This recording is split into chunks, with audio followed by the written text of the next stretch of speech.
नमस्कार, स्वागत है आपका और आपके साथ मैं हूं सुरभि तिवारी। मिडिल ईस्ट में छिड़ी बारूदी जंग की आग अब और भड़कने वाली है। 24 घंटे ईरान पर भारी है। महातबाही की आशंका है, महाविनाश की आशंका, इसलिए क्योंकि अमेरिकी राष्ट्रपति ट्रंप ने 24 घंटे के भीतर दूसरी बार ईरान को सबसे बड़े हमले की धमकी दी। ट्रंप ने सोशल मीडिया पर पोस्ट कर लिखा कि मंगलवार तक अगर हॉर्मुज़ स्ट्रेट नहीं खोला तो फिर ईरान को जहन्नुम में पहुंचा दूंगा। ईरान के पावर प्लांट और ब्रिज पर हमला करूंगा। लेकिन ट्रंप की धमकियों से ईरान को कोई फर्क नहीं पड़ रहा। ईरान की सेना ने दो टूक कहा कि अमेरिका की धमकियों से हम नहीं डरते। अमेरिका ने हमला किया तो फिर करारा जवाब देंगे। इसके साथ ही ईरान ने 2 अमेरिकी हेलीकॉप्टर और 2 ट्रांसपोर्ट विमान मार गिराने का भी दावा किया।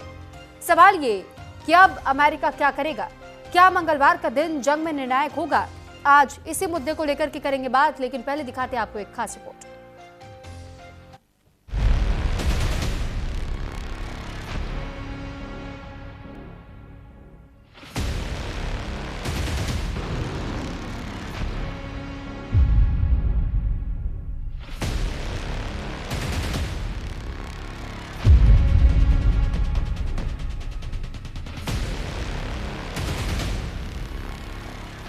मिडिल ईस्ट में गरजते रॉकेट, बरसते बम और बारूद की गंध के बीच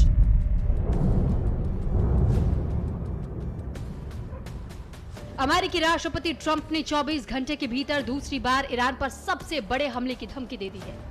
डोनाल्ड ट्रंप ने सोशल मीडिया पर पोस्ट कर लिखा, अगर हॉर्मुज़ स्ट्रेट तुरंत नहीं खोला गया तो ईरान को भारी नतीजे भुगतने होंगे। मंगलवार को ईरान में पावर प्लांट डे और ब्रिज डे होगा। हॉर्मुज़ खोलो वरना जहन्नुम में रहोगे, बस देखते रहो। यानी साफ धमकी कि ईरान के बिजली घरों और पुलों पर हमले होंगे, ईरान को तबाह बर्बाद कर देंगे। ट्रंप दिखाना चाहते हैं कि ईरान अगर झुका नहीं तो इस हद तक नुकसान पहुंचाएंगे कि वहां की आम जनता की रोजमर्रा की जिंदगी पूरी तरह ठप हो जाए। लेकिन ईरान ट्रंप की इन धमकियों की कोई परवाह नहीं कर रहा। ईरान लगातार अमेरिकी ठिकानों, अमेरिकी विमानों को निशाना बनाने का काम कर रहा है। 2 अमेरिकी विमानों को मार गिराने के बाद ईरान ने दावा किया है कि 2 अमेरिकी हेलीकॉप्टर और 2 ट्रांसपोर्ट विमान गिराए हैं। ये कार्रवाई इस्फहान के दक्षिणी इलाके में की गई, जब अमेरिकी सेना अपने पायलट को रेस्क्यू करने की कोशिश कर रही थी। IRGC का कहना है कि इस ऑपरेशन के दौरान उसने 2 C-130 ट्रांसपोर्ट विमान और 2 ब्लैक हॉक हेलीकॉप्टर को तबाह कर दिया। जिन अमेरिकी विमानों को मार गिराने का दावा ईरान ने किया, उसके मलबे की तस्वीर भी जारी की है। तस्वीरों में आप देख सकते हैं कि विमानों का मलबा बिखरा पड़ा है। इसके साथ ही ईरान अमेरिका का साथ देने वाले देशों पर भी लगातार अटैक कर रहा है। ईरान ने ताजा हमला बहरीन के पेट्रोकेमिकल प्लांट पर किया, जहां ड्रोन अटैक के बाद ऑपरेशन यूनिट्स में आग लग गई। इसके अलावा कुवैत में भी रात भर कई ड्रोन हमले हुए, जिससे अहम ढांचे को बड़ा नुकसान पहुंचा। इस हमले को लेकर ईरान की सेना ने कहा, तेहरान के पास कराज शहर में पुल और इंडस्ट्री पर हुए हमलों के बाद ये जवाबी हमला किया गया। अगर आम लोगों या सिविल जगहों पर फिर से हमला हुआ तो अगली बार ईरान और ज्यादा ताकत से जवाब देगा। ईरानी सेना की चेतावनी सीधे अमेरिकी राष्ट्रपति ट्रंप को थी, जिन्होंने मंगलवार को ईरान में सबसे बड़े हमले की धमकी दी है। लेकिन ईरान भी झुकने वाला नहीं दिखता। उसने पहले ही कह रखा है कि हॉर्मुज़ उनकी ताकत है और वो इसे हथियार की तरह इस्तेमाल करते रहेंगे। सवाल है, क्या मंगलवार को ईरान पर इतिहास का सबसे बड़ा हमला होगा? क्या मंगलवार का दिन निर्णायक होगा? और सवाल ये भी कि इस हमले का दुनिया पर क्या असर होगा? Bureau report, news India. वहीं इस बीच एक बड़ी खबर भी है कि अमेरिकी राष्ट्रपति ट्रंप का एक बड़ा दावा सामने आया है। ईरान से बातचीत हो रही है, सोमवार को हो सकती है डील। तो फिलहाल देखिए, एक तरफ जहां अभी भी एक बड़ा हमला करने का दावा राष्ट्रपति ट्रंप की ओर से किया गया है, तो एक और बड़ा दावा है कि दूसरी तरफ बातचीत का दौर भी जारी है। यानी ईरान से बातचीत की जा रही है, डील लगातार हमारी अभी भी ऑन है और मुमकिन तौर पर, क्योंकि मंगलवार का ये अल्टीमेटम राष्ट्रपति ट्रंप की ओर से दिया गया है और मुमकिन तौर पर कहा जा रहा है कि सोमवार को शायद कोई नतीजा निकल जाए बातचीत के जरिए। हम अब सब कुछ निर्भर करता है सोमवार को बातचीत में क्या होगा। यानी ईरान अगर सीज फायर को तैयार होता है तो फिर संभवतः मंगलवार का जो हमले का प्लान है वो रद्द हो जाए। लेकिन ट्रंप कितने सही हैं अपनी बातों को लेकर के ये भी निर्भर करता है, क्योंकि उनके स्टेटमेंट्स बार बार बदलते हैं।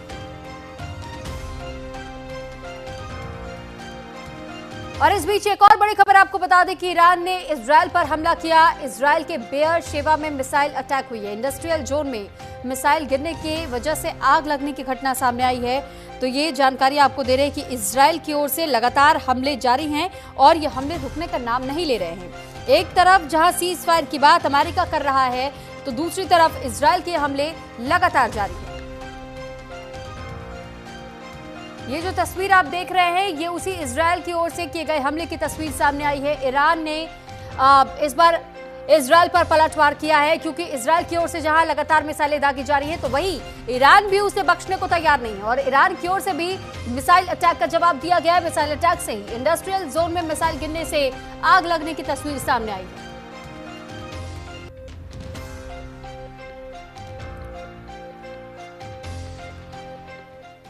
और इस पर ज्यादा जानकारी के साथ इस वक्त हमारे साथ कई मेहमान जुड़ चुके हैं, क्योंकि अब जब हम चर्चा करेंगे तो ज्यादा बारीकी से समझने की कोशिश करेंगे कि आखिर इस युद्ध का मुहाना अब किस ओर दिखाई दे रहा है।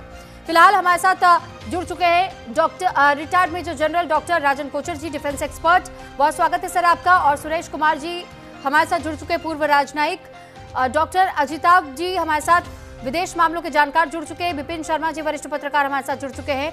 तो फिलहाल एक एक करके हम सभी मेहमानों का रुख करें। राजन सर, मैं सबसे पहले मैं आपका रुख करना चाहूंगी। सर, जो ईरान, इजरायल और अमेरिका के बीच में जंग जारी है, सर 37वां दिन है इस युद्ध का। राष्ट्रपति ट्रंप की ओर से पुराने वर्ल्ड वॉर 1, 2 और साथ ही कई और वॉर्स का जिक्र करते हुए ये दावा कर चुके हैं कि जब इससे पहले हम कई ऐसे जंगें लड़ चुके हैं जो सालों साल चली और कुछ महीने भी चली, लेकिन ये तो सिर्फ 37 दिनों का जंग है और आप इसी में जजमेंट पास कर दे रहे हैं। दूसरी तरफ हम देखते हैं कि जो जंग में हालात इस बार हुआ है अमेरिका का, वो इससे पहले हासिल नहीं हुआ था। ट्रंप अपनी स्टेटमेंट से बार बार मुकरते बदलते रहते हैं। वो सीज फायर की बात भी कहते हैं, दूसरी तरफ वो इजरायल को मना भी नहीं पा रहे कि भैया सीज फायर हो जाने दो।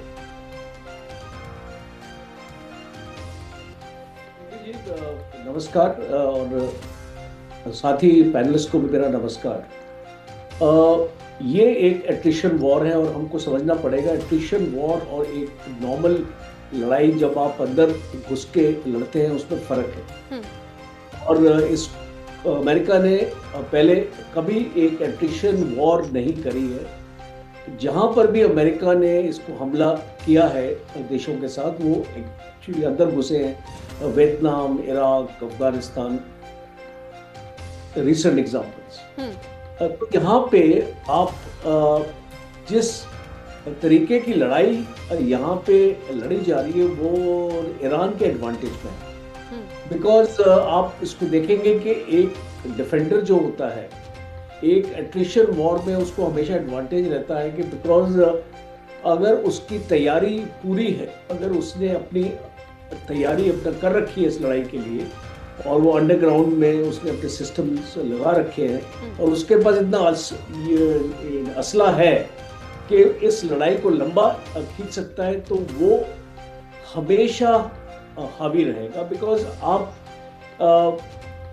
बिकॉज अमेरिका इतना दूर है और अगर आप यहाँ पे आते हैं इसको लड़ने के लिए तो आप अपने साथ एक लॉजिस्टिक बेस आपके पास है नहीं यहाँ पे।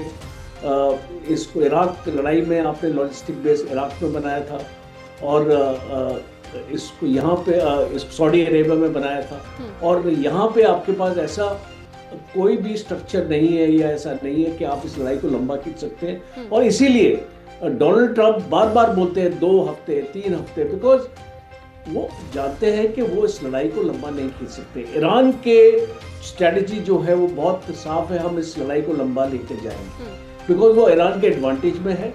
और जिस तरीके से डोनाल्ड ट्रंप बोल रहे हैं कि हमने 92% इनका मिसाइल हमने खत्म कर दिया, मुझे तो नहीं लगता कोई इसको 92%। जो अभी जो रिपोर्ट ईरान से आ रही है तकरीबन 2/3 कैपेबिलिटी ईरान के पास अभी भी है मिसाइल्स की और ये आगे लेके जाएंगे। और जिस तरीके से अमेरिकन हवाई जहाज़ों को गिराया जा रहा है, और एक खास जिक्र मैं करूँगा इस ऑपरेशन का जिसमें ये पायलट को इसको रेस्क्यू किया है जी। लोग बहुत बात कर रहे हैं it is success, I think it's a failure. और मैं इसको क्यों बोलता हूँ टैक्टिकल फेलियर, मैं इसको बोलता हूँ स्ट्रेटेजिक सक्सेस हो सकता है। आपने अपने पायलट को इसको एक्सक्रीट कर दिया तो स्ट्रेटेजिकली शायद आपको वो ब्राउनी पॉइंट्स आपको मिलेंगे, बट टैक्टिकली अगर आप अपने 2 एयरक्राफ्ट और आपके 2 हेलीकॉप्टर इस ऑपरेशन में नष्ट होते हैं तो आप, आई थिंक इट्स फेलियर।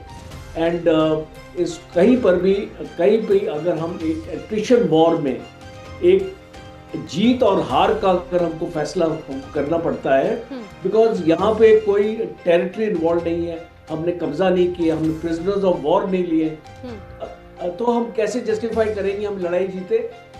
तो जस्टिफिकेशन होता है लॉसेस के ऊपर। जो ज्यादा लॉसेस एक दूसरे देश के ऊपर कर सकता है वो जस्टिफाई होता है कि इस बताने के लिए कि हम लड़ाई जीत गए। और यहाँ पे आप जो साफ आप देख लीजिए, एक पायलट को निकालने के लिए अगर आपको अपने 4 जहाज अगर आपको खोने पड़े, so I think that is a poor show, because आपका एक C-130 उसमें मैकेनिकल फेलियर हो गया था, एक C-130 डैमेज हो गया था क्योंकि ईरान की उसके ऊपर फायर आई थी। तो इसका मतलब कि आज अगर आप एक आकलन करें, और ये मेरा लास्ट पॉइंट है, आप इसका ये आकलन करें कि अगर ईरान का एयर डिफेंस सिस्टम इतना ही कमजोर था तो आपका F-15 क्यों गिरा?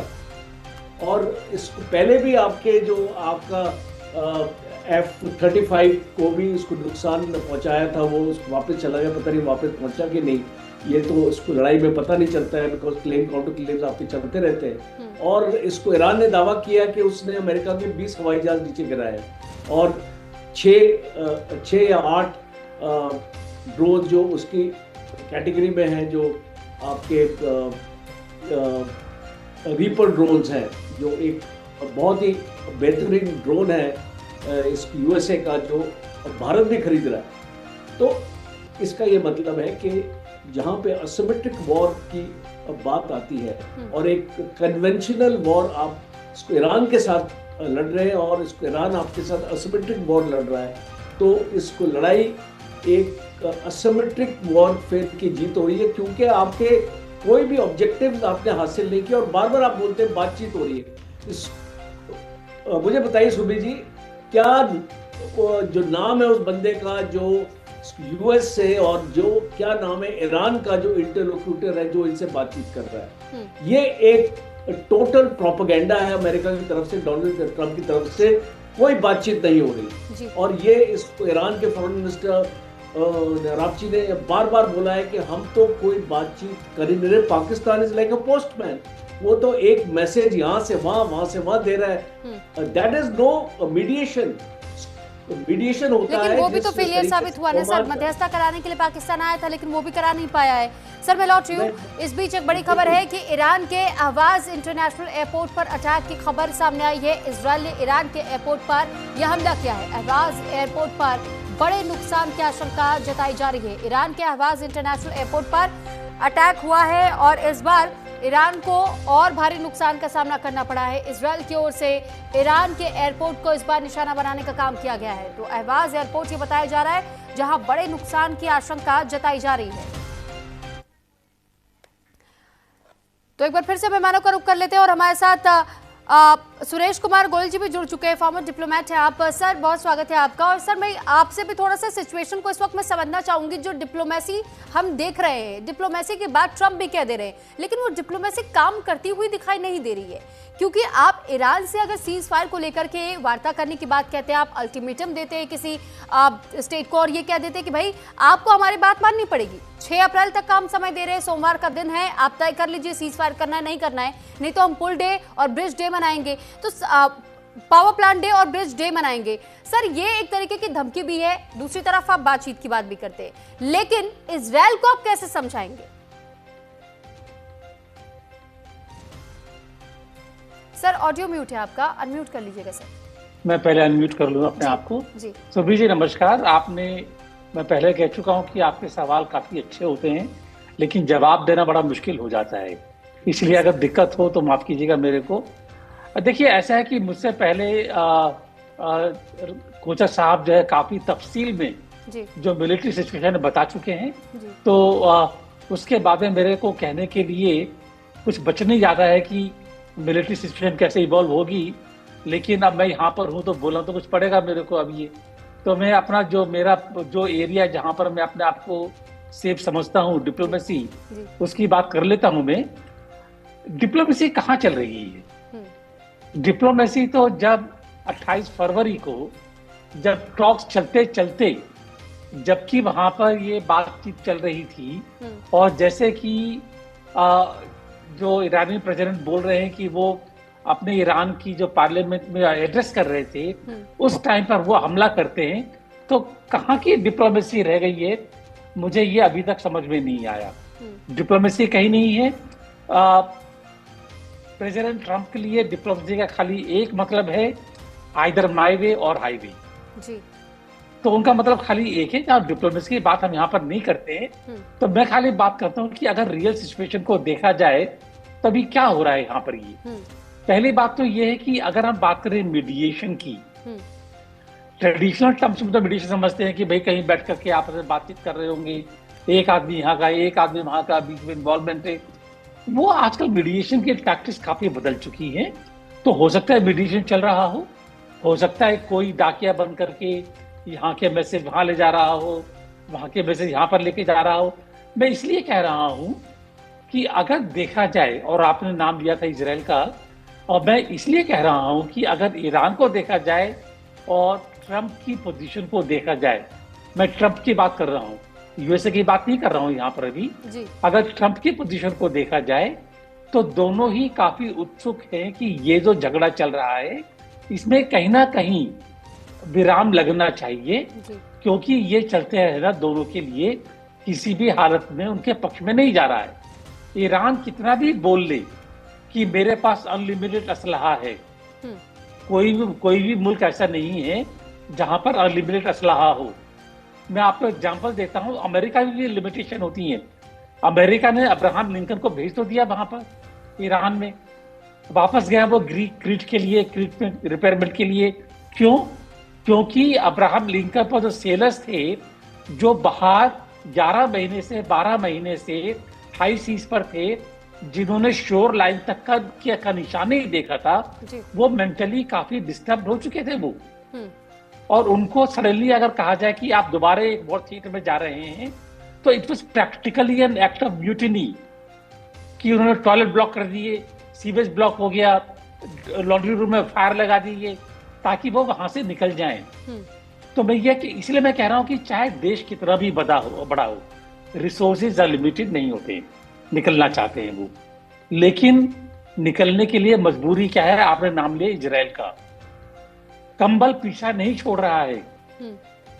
इजराइल नहीं चाहता है कि यूएसए बीच में छोड़ा जाए। इजराइल का जो इंटरेस्ट है वो ईरान में है, इजराइल का इंटरेस्ट वेस्ट एशिया में है, इजराइल का इंटरेस्ट लेबनान में है। तो मैं ये कह रहा हूं कि अगर मीडिएशन चल भी रहा है और मिलिटरीली चाहे सक्सेसफुल हो या नहीं हो, लेकिन आजकल की जो वॉर है, लो एट्रिशन वॉर, उनमें खाली मेन मिलिट्री वॉर नहीं चल रही होती है, ये और भी काफी तरीके होते हैं। तो मैं छोटा सा मैं कहकर चुप हो जाऊंगा। कहीं डिप्लोमेसी का नामो निशान नहीं है, वॉर चलती रहेगी। ये दोनों मौका ढूंढ रहे हैं, यूएसए ईरान, कि कहीं थोड़ा सा गैप मिले ताकि वो रिकवर कर ले। इजराइल नहीं चाहता है, इजराइल चाहता है कि चलता रहे, सऊदी अरेबिया चाहता है चलता रहे, गल्फ कंट्रीज का चाहते हैं कि रुक जाए। इन सब के बीच में किसी को रास्ता नहीं दिख रहा है कि क्या किया जाए। जी ठीक है सर।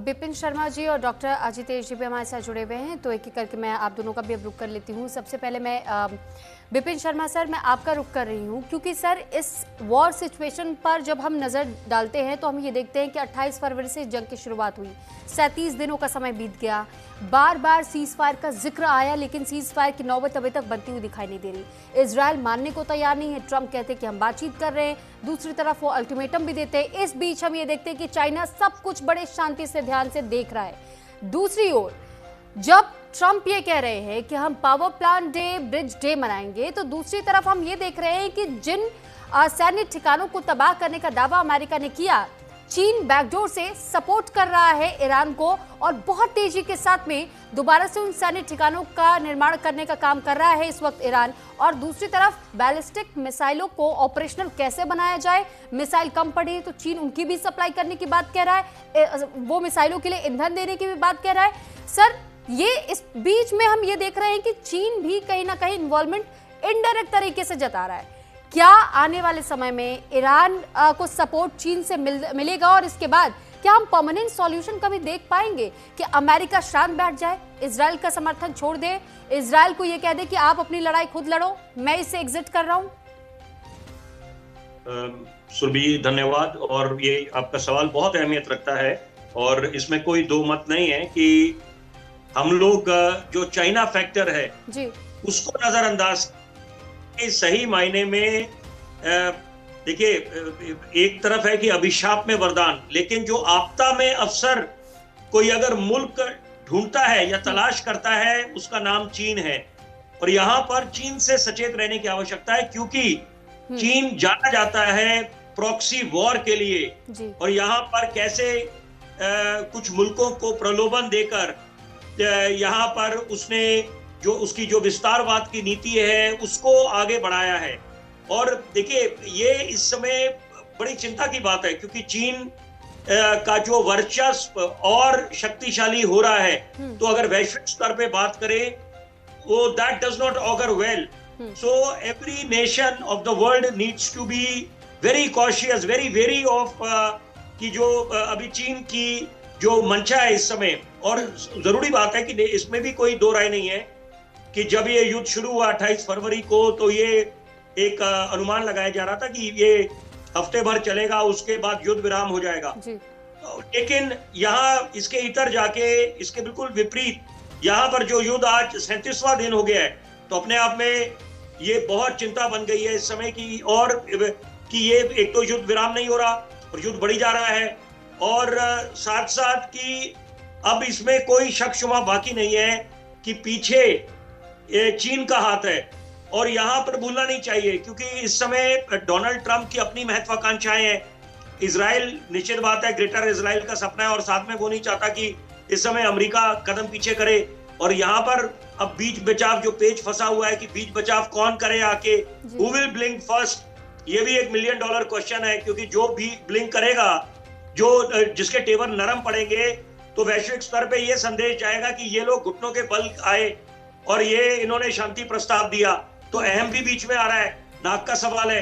तो यहाँ पर अभी कई बातें हैं जिसको आपने मद्देनजर रखना चाहिए कि सर्वप्रथम कि अगर कोई मुल्क ये समझता है आज के दौर में 21वीं सदी में कि अगर दो मुल्कों के बीच या मल्टी कंट्री इस समय कॉन्फ्लिक्ट चल रहा है तो उससे उनको असर नहीं पड़ेगा, तो ये मुझे लगता है नासमझी है सबसे बड़ी।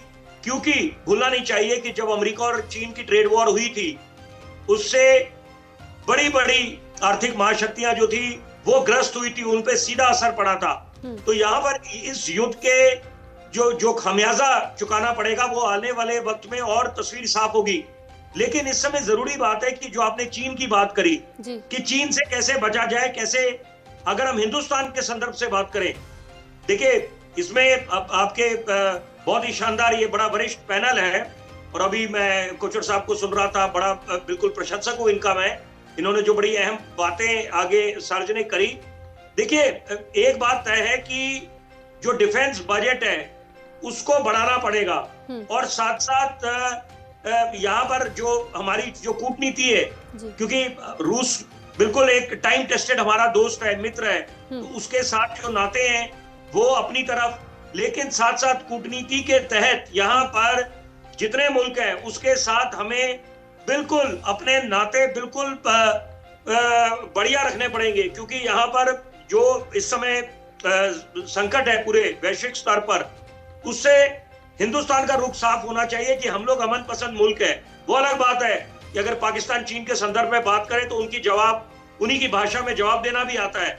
यहाँ पर कोई हम हाथ में हाथ धर के नहीं बैठेंगे और ये नया हिंदुस्तान है और ये हमने करके दिखा दिया, पाकिस्तान को भी दिखा दिया जब ऑपरेशन सिंदूर हमारी सेना ने जो अपना शौर्य दिखाया और साथ साथ चीन को जब बैक ऑफ करना पड़ा, चाहे डोकलाम स्टैंड ऑफ की बात करें या गलवान पे या पेंगोंग त्सो लेक पर, तो ये दोनों चीन को भी और पाकिस्तान को भी समझ आ गया कि ये नया हिंदुस्तान है और दिन में तारे दिखाने के का मादा रखता है और सक्षम है।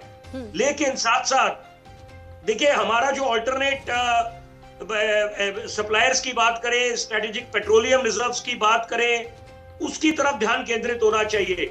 और यहाँ पर मेक इन इंडिया, क्योंकि ये जितनी सरकार की महत्वाकांक्षाएं योजनाएं मेक इन इंडिया, मुझे लगता है कि उसको और बल मिलना चाहिए, क्योंकि हर एक प्रोडक्ट जो है हिंदुस्तान का स्वदेशी अपनाने की जो बात करते हैं, आत्मनिर्भर बनने की जो बात करते हैं, उस पे सही मायने में अमल होना चाहिए।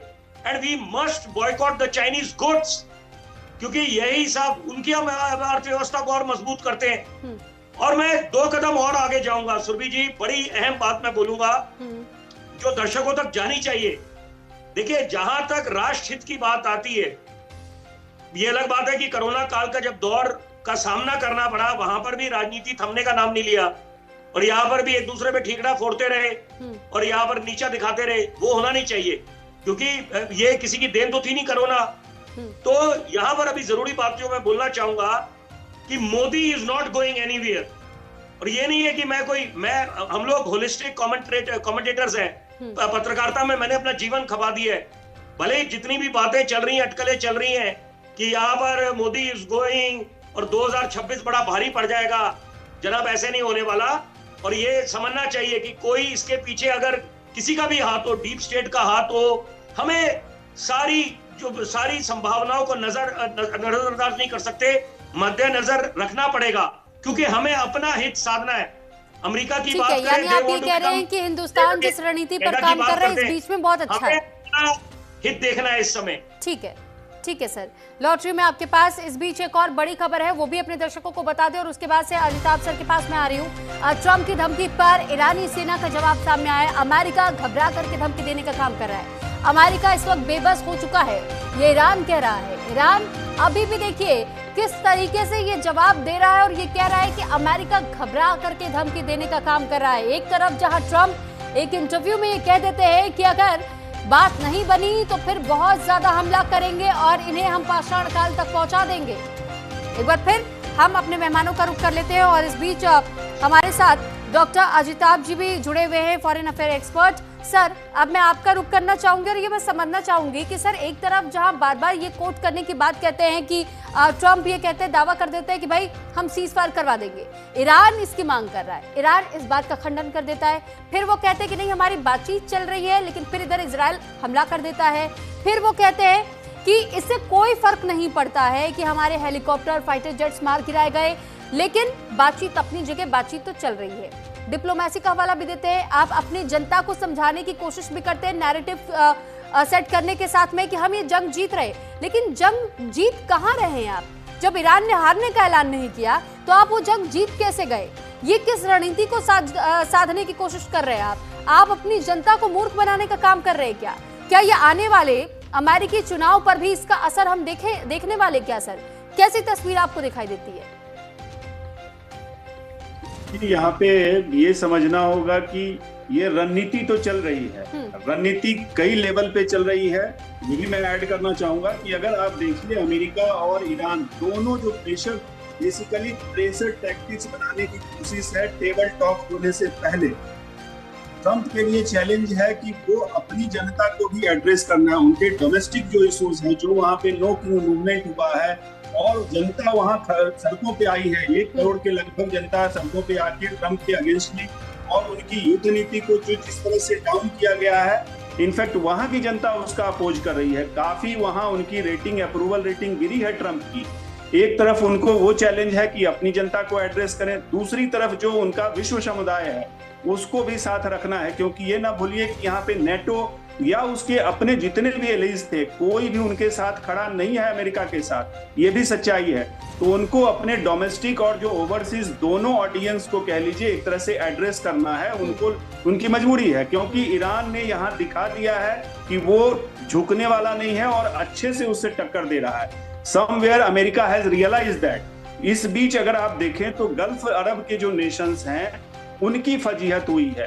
रिपोर्ट जो आ रही है कि 200 अरब डॉलर का उनको लॉस हुआ है अभी तक गल्फ अरब के देशों में, वो भी सैंडविच हो गए हैं। और इसका कहीं ना कहीं खामियाजा ईरान को भुगतना पड़ सकता है आगे आने वाले दिनों में, क्योंकि आप एक बार देख लीजिए जो अभी तक खबरें आ रही है कि सऊदी, यूएई, बहरीन एंड आप इसको भी, कुवैत को भी जोड़ लीजिए, ये चारों देश कहीं ना कहीं अमेरिका पे अब प्रेशर बना रहे हैं कि अब आर या पार की लड़ाई हो जाए, क्योंकि ईरान अगर इस युद्ध में वो टिका रह गया तो और ज्यादा शक्तिशाली होकर वो उभरेगा और वो गल्फ अरब देशों को बचेगा नहीं, उनके लिए इतना आसान नहीं होगा।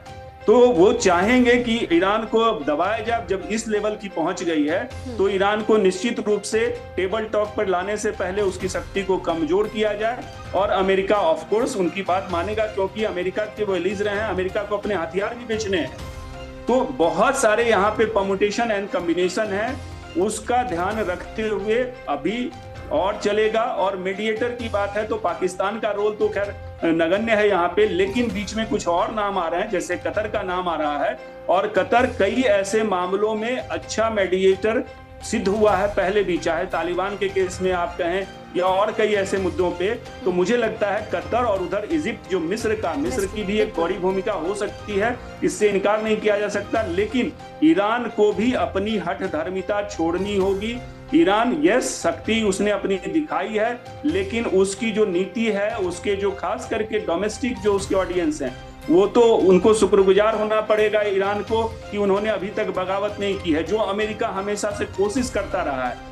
आप देखिए अभी तक 1945 से लेके अभी तक लगभग 100 से ज्यादा देशों में प्रत्यक्ष या अप्रत्यक्ष रूप से अमेरिका ने सत्ता परिवर्तन में भूमिका अदा की है और 40% उनका सक्सेस रेट भी रहा है, चाहे वहां के लोगों को भड़काने, इंटरनली किसी देश के लोगों को भड़काने में, वहां सैनिक विद्रोह करवाने में, वहां पे आर्थिक प्रतिबंध लगाने में, कोई साम दाम दंड भेद नीति अपना के अमेरिका हमेशा अपना वर्चस्व कोशिश की है कायम रखने की। और अरब के देश उसके जाल में आ गए हैं।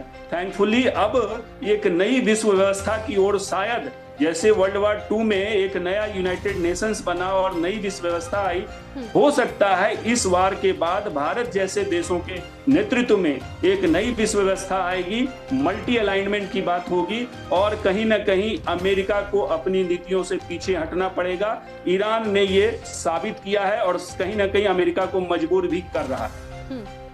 सर, लेकिन जिस हठ धर्मिता की बात आप ईरान को लेकर के कह रहे हैं, ये भी तो गौर करने वाली बात है कि ईरान भी अपने अस्तित्व की लड़ाई लड़ रहा है। ग्रेटर इजराइल का मामला था, ये इजराइल की ओर से दावा किया जाता रहा है हमेशा से कि वो ग्रेटर इजराइल बना करके दम लेगा, वो ईरान का पूरी तरीके से खात्मा कर देगा, क्योंकि इजराइल को अपने एग्जिस्टेंस का खतरा सता रहा है। सर, परमानेंट सॉल्यूशन की मांग रख रहा है बार बार ईरान। वो कह रहा है कि हमें सीजफायर मंजूर है, लेकिन परमानेंट सॉल्यूशन के साथ में, ना कि कोई टेम्पररी सॉल्यूशन हो। आप आज कर दे, सीजफायर कर दे, हम सीजफायर को तैयार हो जाए, आप 2 दिनों के बाद रहकर के और फिर से उस सीजफायर का उल्लंघन कर दे, फिर हम क्या करेंगे?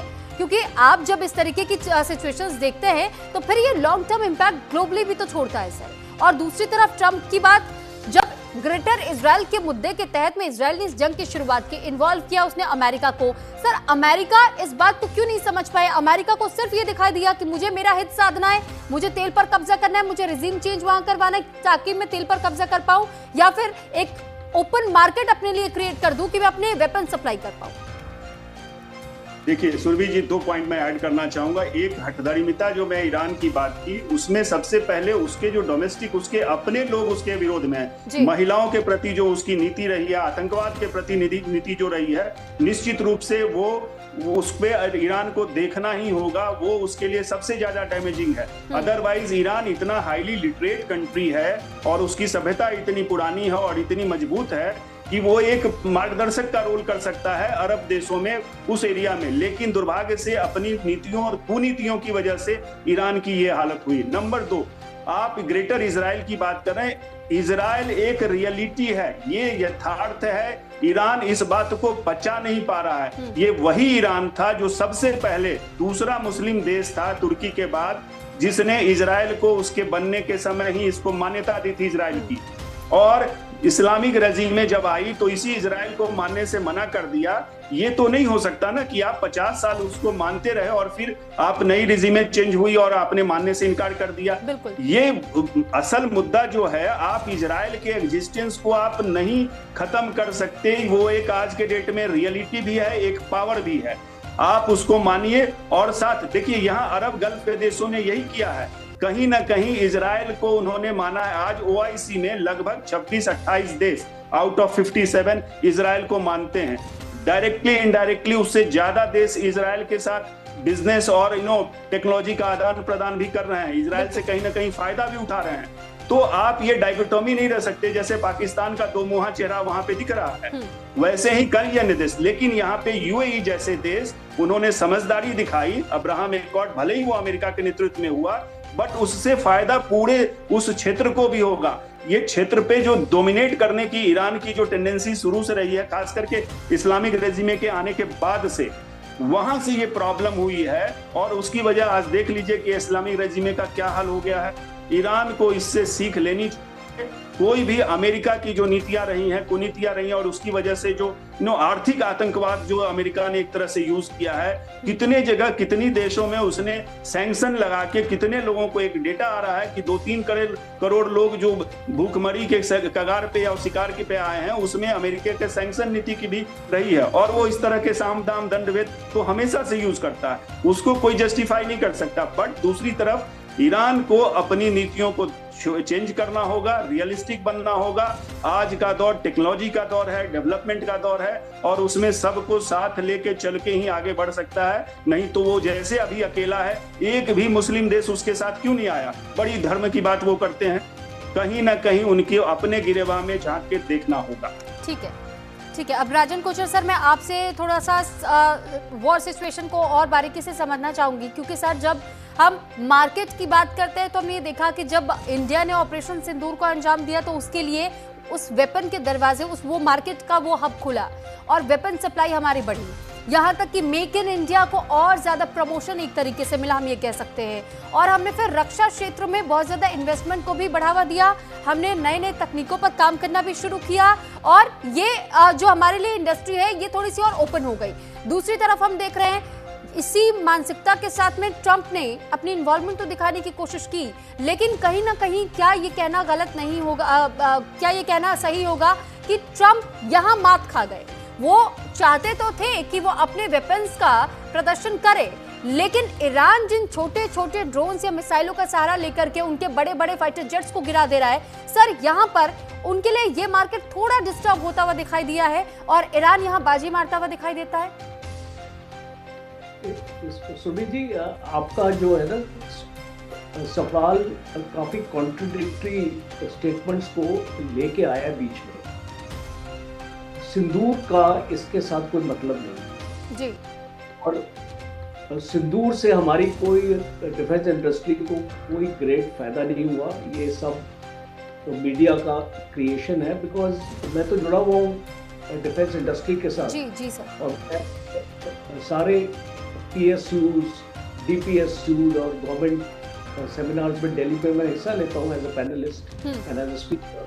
तो ग्राउंड रियलिटी ये है कि आप जब तक अपना बुनियादी इकोसिस्टम नहीं बदलेंगे देश में जी, एक सिंदूर आएगा दूसरा आ जाएगा, कोई फर्क नहीं पड़ने वाला। बिकॉज आपकी डिफेंस इंडस्ट्री और आपकी मैन्युफैक्चरिंग जब तक आपकी मजबूत नहीं होगी, सिंदूर क्या कर लेगा मुझे बताइए। जब आपके पास क्वालिटी नहीं है, क्वांटिटी नहीं है, जब आपके पास रॉ मटेरियल नहीं है, टेक्नोलॉजी नहीं है, सिंदूर क्या कर लेगा मुझे बताइए। सो see, I get quite disturbed when these arguments are there कि ये विश्व गुरु और इस टाइप के आर्गुमेंट्स आती है। We are no विश्व गुरु anywhere, और इसको समझने की जरूरत है, because it is very easy to speak on channel, और किसी को भी आप इस पेडिस्टल पे लेके आ जाते हैं। बट आज जो ग्राउंड रियलिटी है, हमको और हमारे व्यूअर्स को समझने की जरूरत है। You see, let's not get swayed by ये जो रेटोरिक और ये जो इसको कहानी मोदी को बार बार डिस्कशन में आप लेके आते हैं। अब now this discussion is not about Modi, it's about Iran and US war. और इसमें इंडिया का क्या स्टेक है मुझे बताइए, इंडिया ने इस लड़ाई में इसका क्या। सर सॉरी टू इंटरप्ट, लेकिन सर शायद कुछ कंफ्यूजन है सवाल को लेकर के। सर मैंने सिर्फ इस इंडस्ट्री को लेकर के बात की कि जब हम रक्षा क्षेत्र पर गौर करते हैं तो सर क्या जब ऐसे जंगें छिड़ती हैं तो क्या वाकई वेपन सप्लाई का एक मार्केट क्रिएट होता है? मैं बस आपसे ये थोड़ा सा समझना चाहती थी सर, इसलिए ऑपरेशन सिंदूर का जिक्र किया गया यहाँ, क्योंकि ब्रह्मोस मिसाइल की डिमांड हमने बढ़ती हुई देखी।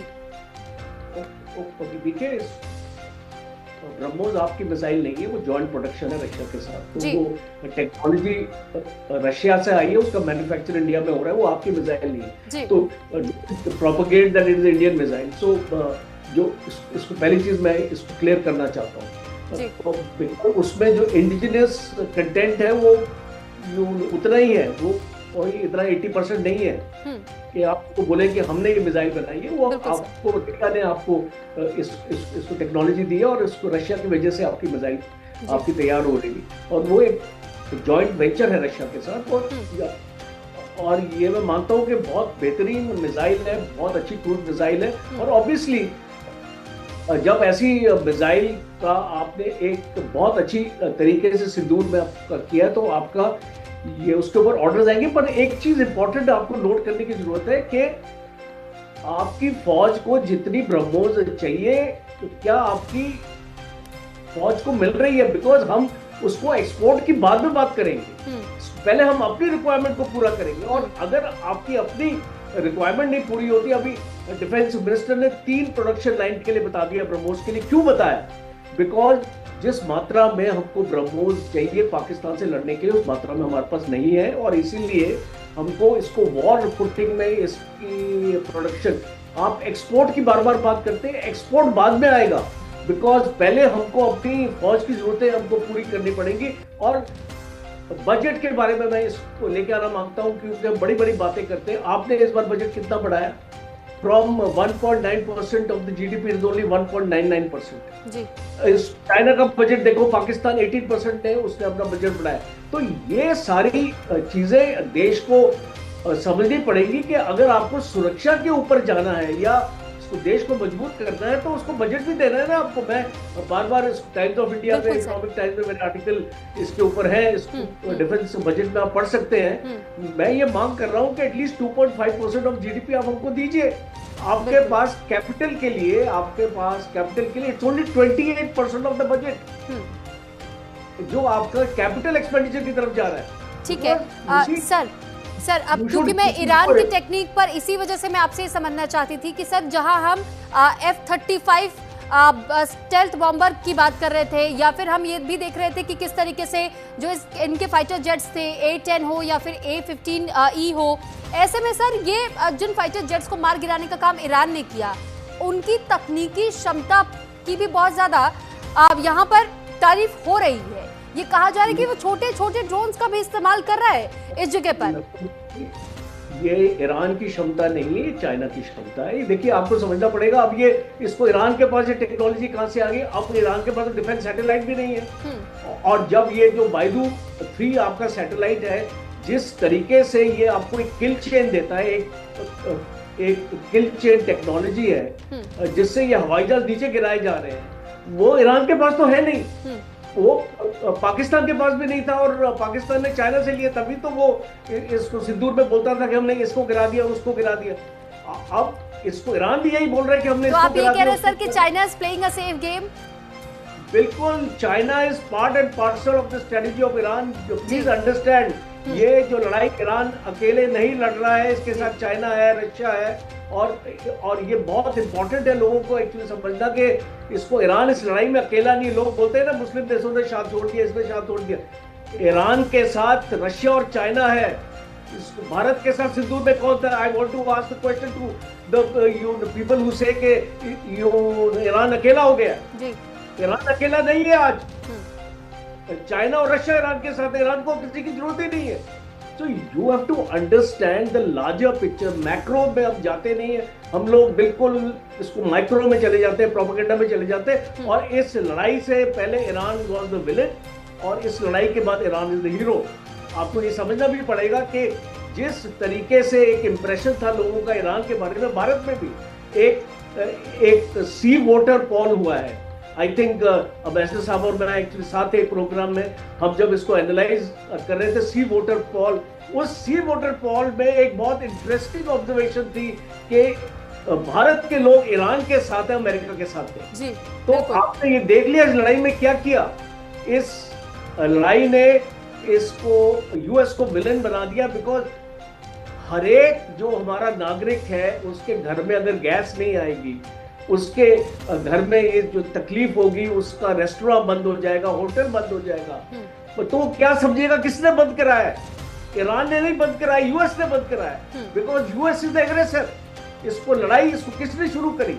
और इसीलिए ये जो सी वोटर पॉल आया था, इसको तवज्जो आपको देना पड़ेगा इस पे, because this is the voice of the nation.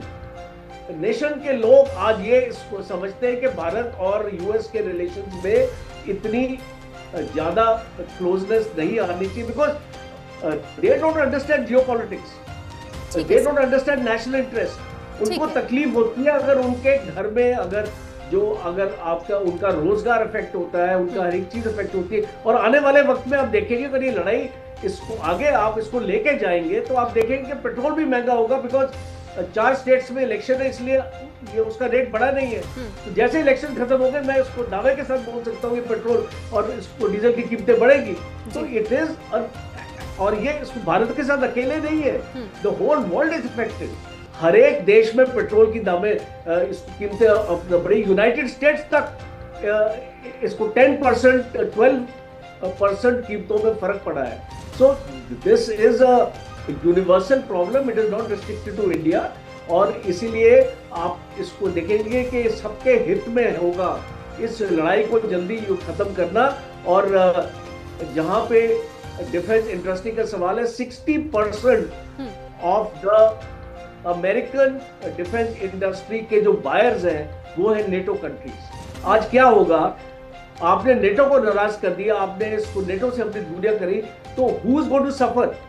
US is going to suffer. और ये भारत के लिए एक बहुत गोल्डन अपॉर्चुनिटी है नेटो की तरफ जाने के लिए, बिकॉज अगर आप अपनी इस इंडस्ट्री को संभाल लेंगे, अगर आप अपनी मैन्युफैक्चरिंग को अगर संभाल लेंगे, तो आपके पास आने वाले वक्त में, हम जैसे आत्मनिर्भर की बात करते हैं, एक्सपोर्ट की बात करते हैं, आने वाले वक्त में आपको ये जो लड़ाई है एक बहुत बड़ी अपॉर्चुनिटी दे रही है। इस अपॉर्चुनिटी को छोड़ना नहीं है आप सब लोगों ने। ठीक है सर, एक बड़ी अपॉर्चुनिटी। अब इसी को लेकर के मैं इस सवाल को कंटिन्यू करूंगी और पूर्व राजनयिक का हम रुख कर लेते हैं। हमारे साथ सुरेश कुमार गोयल जी जुड़े हुए हैं। सुरेश सर, क्योंकि अभी राजन सर ने बहुत बड़ी बात कही है कि वाकई भारत के पास एक अपॉर्चुनिटी है और इस अपॉर्चुनिटी को हम ग्रैब कर सकते हैं, क्योंकि इस वक्त विलेन के तौर पर अमेरिका दिखाई देता है। नाटो से उसने संबंध बिगाड़े, ईरान पर जिस तरीके से अटैक किया, ईरान ने बहुत सही टैक्टिक्स का, स्ट्रैटेजी का इस्तेमाल करते हुए उसने हॉर्मुज को क्लोज करने का फैसला किया। इससे पहले उसने कभी ये कदम नहीं उठाया था, लेकिन उसे पता है कि अगर ग्लोबल इकोनॉमी की कमर टूट सकती है, कमजोर पड़ सकती है, तो वो नब्ज कौन सी मुझे दबानी है जो ये कदम उठाने पर मजबूर कर देगा अमेरिका को कि वो उसने गलती कर दी इस युद्ध को छेड़ करके, उसे इस युद्ध में शामिल होना ही नहीं चाहिए था। और अब जब नेटो से भी दूरियां बढ़ती हुई हमें दिखाई देती है, क्या वाकई ये गोल्डन अपॉर्चुनिटी भारत के लिए साबित हो सकता है? सर ऑडियो जी सर सॉरी, मुझे पता नहीं कितना समय है, कि समय काफी लिमिटेड हो गया है ये जी। मैं छोटी सी बात कहूंगा। पहली बात तो ये है कि मुझे अफसोस होता है काफी, जब हम टेलीविजन, ओपन मीडिया पर इस तरह से नेशनल सिक्योरिटी की डिबेट करते हैं, और जब नेशनल सिक्योरिटी की डिबेट होती है उसमें खुल करके हमारी जो ओपिनियंस हैं, विचार हैं, और उसके अलावा हमारी जो कैपेसिटीज है, क्या कर सकते हैं, क्या नहीं करते हैं, these are all matters of state policy. मेरा ख्याल है हमको थोड़ा सा कम से कम कुछ तो सावधान रहना चाहिए कि हम अपने करियर के थ्रू काफ़ी सारी चीज़ें ऐसी हैं जो हमको मालूम होती हैं, सब होता है, तो मैं ज़्यादा खुल करके इसलिए बोलता नहीं हूँ, क्योंकि व्यूज़ के अलावा जो फैक्ट्स और नोशन, फैक्ट्स एंड इंफॉर्मेशन है, थोड़ा बचा के रखना होगा। और इस मामले में देयरफॉर मैं ये कहूँगा कि भारत की कैपेसिटी क्या है, क्या नहीं है, कितने वो हैं क्या नहीं है। बहुत बड़ा पैनल है आपका, बड़े एक्सपर्ट्स हैं। मैं कुछ साहब को जानता हूँ, बाकी मैं जानता नहीं हूँ। अच्छे मित्र हैं, तो इसलिए मैं बोलने की हिम्मत कर पा रहा हूँ। नहीं करना चाहिए ये सभी। पहली बात तो ये है। दूसरी बात ये है कि किसी भी इस तरह की सिचुएशन में जहां पर कन्फ्लिक्ट हो, कोई मित्र नहीं होता, कोई विलेन नहीं होता, कोई हीरो नहीं होता। जो जीता वही सिकंदर। अगर आज ईरान हार रहा होता तो सभी जितने भी मुल्क हैं सभी ईरान की बुराई कर रहे होते। आज अमेरिका हार रहा है तो अमेरिका बुरा है। अगर अमेरिका जीत रहा होता तो अमेरिका, हम चाहते या नहीं चाहते फिर भी अमेरिका के पीछे पीछे भागते हम। तो इसमें बात विलेन की हीरो की नहीं है। इसमें बात यह है कि किसकी टैक्स का काम कर रही है, किसकी टैक्स काम नहीं कर रही जी। इसको देखते हुए मेरा छोटा सा एक खाली स्टेटमेंट किया और उसके बाद मैं आपसे मैं माफी लेते हुए विदा करूंगा, विदा लूंगा कि देखिए, जो भी यहाँ पर जीतेगा, जो भी यहाँ पर नहीं करेगा, पहली बात तो इस वॉर में किसी की जीत किसी की हार नहीं होनी है। खाली एक टोटली जो गल्फ का ऑर्डर है वो चेंज हो जाएगा। इस वॉर के बाद में होगा क्या? पहली बात तो ये है कि जितनी भी गल्फ कंट्रीज हैं जो कि यूएसए की सिक्योरिटी अम्ब्रेला का हिस्सा बन चुकी हैं, चाहे बहराइन हो, चाहे ओमान हो, कतार हो, सऊदी अरेबिया हो, सबके यहाँ अमेरिकन बेसिस हैं ऑन द एश्योरेंस की उनकी कलेक्टिव सिक्योरिटी अमेरिका की जिम्मेदारी है। अब उनको मालूम है कि अमेरिका उनको प्रोटेक्ट नहीं कर पाएगा। तो एक तो जो गल्फ की कोऑपरेटिव सिक्योरिटी का जो एक नोशन है वो खत्म हो चुका है, नंबर 1। नंबर 2, इस सब के बाद में, और कोचर साहब ने बिल्कुल सही कहा, द ओनली 2 कंट्रीज जो जीत रही हैं वो है रशिया और चाइना जी। रशिया अपना पेट्रोलियम बेचने के बाद जिसको सैंक्शन लग चुका था, दोबारा उसको पैसा मिल रहा है जी, बिल्कुल। China has become stronger in this area. America का इन्फ्लुएंस कम हो चुका है। तो in the whole context for the world influence कौन जीत रहा है? चाइना और रशिया साथ में है उसके। हमारा क्या हाल होगा? हमने अपने जो सारे चप्पू पतवार वगैरह सब हमने एक खेमे में डाल दिए हैं, उसके बाद हम कहाँ जाएंगे?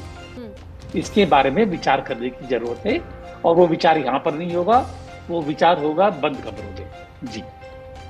ठीक है सुरेश सर, विपिन सर कुछ कहना चाह रहे हैं और सर समय बहुत कम है, तो सर मैं आपसे चाहूंगी सुरभि जी, I'll be very brief, तो मैं बुलेट पॉइंट्स में बोलूंगा। बिल्कुल, there is no second thought कि what अभी जो सुरेश गोयल साहब ने बात बोली, बिल्कुल इत्तेफाक में रखता हूँ कि क्योंकि देखिए कुछ मामले गोपनीय रहते हैं, उनको गोपनीय रखना चाहिए। और हम लोग जो डिस्कशन कर रहे हैं, these are all basic things। हम लोग ऊपर वाली बातें कर रहे हैं कि जैसे हम अगर डिफेंस बजट की बात करते हैं, बढ़ना चाहिए, definitely a thought must go in that direction, लेकिन उससे भी ज्यादा जरूरी है कि ये सीसॉ बैटल है। देखिए मैं उस बात से इत्तेफाक नहीं रखूंगा कि यहाँ पर अभी किसी एक का पल्ला, ये पल्ला कभी किसी का भारी होगा, ईरान का, कभी अमेरिका का होगा, ये उतार चढ़ाव चलता रहेगा। और अभी हम लोग हिंदुस्तान के संदर्भ से बात कर रहे हैं, और मैं बतौर पत्रकार बैठा हूं, तो मैं पत्रकार के दृष्टिकोण से बात कर रहा था। इसलिए मैंने बात करी कि हमें अपना हित साधना चाहिए कि हम लोग, अब वो लोग उनको बात करते हैं make America great again, we want to make India great again. हम लोग मीगा की बात करेंगे हिंदुस्तान के हित के लिए, मैंने इसलिए मेक इन इंडिया की बात करी।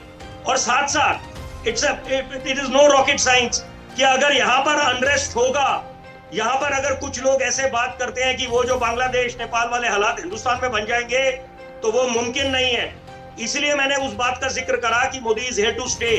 तो यहाँ पर, और निश्चित बात है कि यहाँ पर देखिए ध्यान केंद्रित होना चाहिए कि यहाँ पर ग्लोबल सप्लाई चेन की बात कर रहे हैं, एंड कि कैसे हम लोग एनर्जी जो हमारी डिमांड्स हैं, ऑयल डिमांड्स हैं, इसलिए मैंने स्ट्रेटेजिक पेट्रोलियम रिजर्व्स की बात करी, अल्टरनेट सप्लायर्स क्या होने चाहिए, साथ साथ यूरिया, फर्टिलाइजर्स, और आउट ऑफ द बॉक्स सोचना पड़ेगा। और यहाँ पर ये है कि ये एक चुनौती भरा समय है, पैनिक की आवश्यकता नहीं है, ये साथ में एकजुट होने की बात है। ठीक है, बहुत धन्यवाद सर आप सभी का हमारे साथ जुड़ने के लिए, इस चर्चा का हिस्सा बनने के लिए। हमारे साथ retired major general doctor Rajan Kochar जी, सीनियर डिफेंस एक्सपर्ट हमारे साथ जुड़े, और एम्बेसडर सुरेश कुमार गोयल जी, फॉर्मर डिप्लोमेट हमारे साथ जुड़े, डॉक्टर अजिताभ जी, फॉरेन अफेयर एक्सपर्ट हमारे साथ जुड़े, और विपिन शर्मा जी, सीनियर जर्नलिस्ट हमारे साथ जुड़े थे। और ये समझने की हमने कोशिश की कि आखिर इस युद्ध का जो अगला पड़ाव है वो कहाँ जाकर रुकेगा, क्या वाकई सीज फायर होता हुआ दिखाई देगा या फिर अब ये जंग की आग और भड़केगी। इसी के साथ यहाँ रुक रहे एक ब्रेक।